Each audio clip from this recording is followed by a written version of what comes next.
ములుగు జిల్లాలో పైలట్ ప్రాజెక్టుగా అంగన్వాడీ కేంద్రాల్లో ప్రీ స్కూల్ పిల్లలకు ప్రతిరోజు 100 మిల్లీమీటర్ల పాల పంపిణీ కార్యక్రమాన్ని మంత్రి సీతక్క ప్రారంభించారు. అంగన్వాడీ పిల్లలకు దగ్గరుండి పాలను తాగించిన సీతక్క ప్రతి అంగన్వాడీ సెంటర్కు వచ్చే పిల్లలకు కొలత ప్రకారం తప్పనిసరిగా పాలు అందజేసి పిల్లల ఎదుగుదలకు తోడ్పడాలని టీచర్లకు తెలియజేశారు.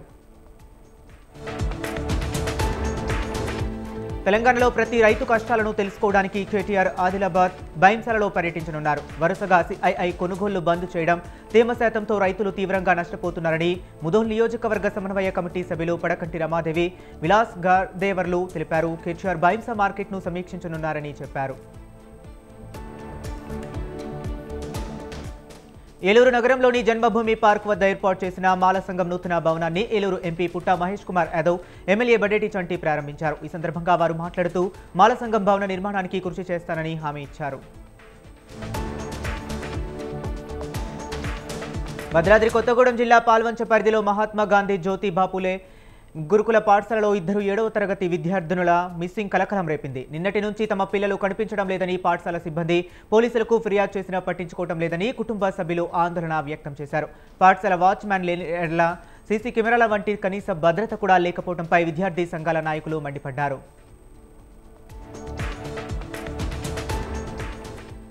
కడప జిల్లా పులివెందుల రూరల్ మండలం గునగనపల్లె గ్రామంలో ఒక మైనర్ బాలికను కిడ్నాప్ చేశారని బాలిక తండ్రి ఫిర్యాదు మేరకు పోలీసులు కేసు నమోదు చేశారు. ఈ కేసులో ఇమ్రాన్ అనే వ్యక్తిని అరెస్ట్ చేసినట్లు రూరల్ సీఐ ఎన్వి రమణ తెలిపారు.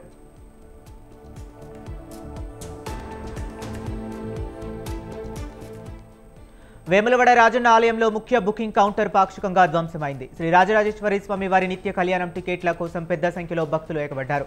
టికెట్లు రాని భక్తులు కౌంటర్ వద్ద ఆందోళనకు దిగారు. ఈ క్రమంలో కౌంటర్ బుకింగ్ వెనుక వైపు గ్లాస్ డోర్ పగిలిపోగా ముందు భాగంలోని కౌంటర్లో కొంత భాగం ఊడిపోయింది. కాగా 79 కళ్యాణం టికెట్లు జారీ చేశామని ఆలయ సిబ్బంది తెలిపారు.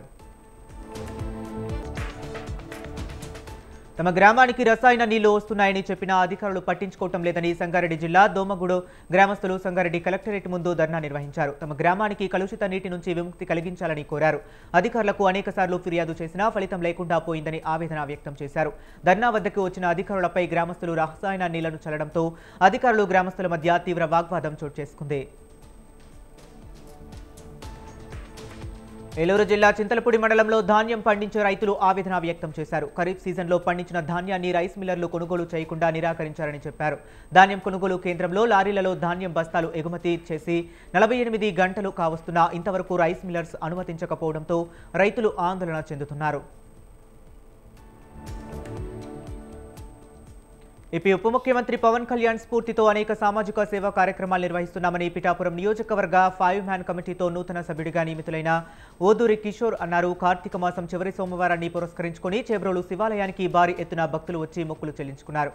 ఆలయానికి తరలివచ్చిన సుమారు 15,000 మంది భక్తులకు భోజన సదుపాయాన్ని ఓదూరి కిషోర్ కల్పించారు.